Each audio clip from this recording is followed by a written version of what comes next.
The sixth is the shear test. First we need to rivet the two fixtures together, and put it into machine.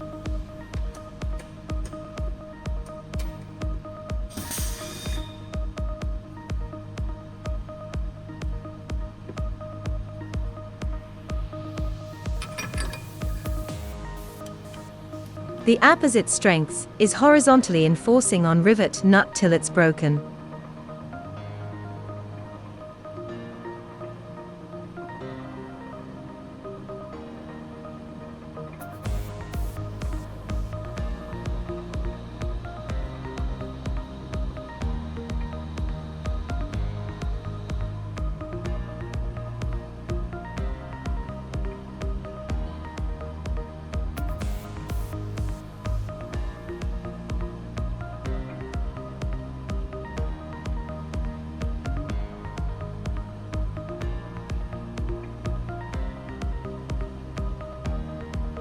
The first value is 5,039 newtons.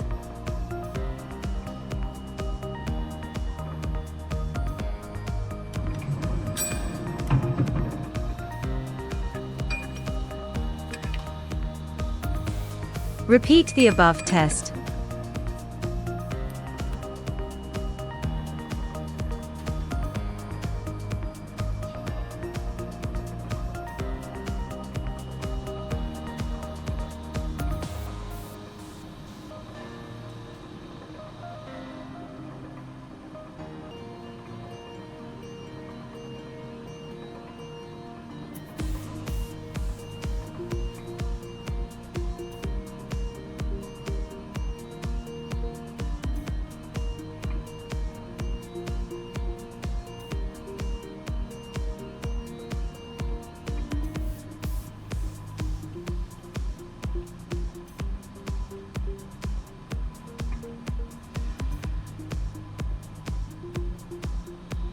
The second result is 5,251 newtons.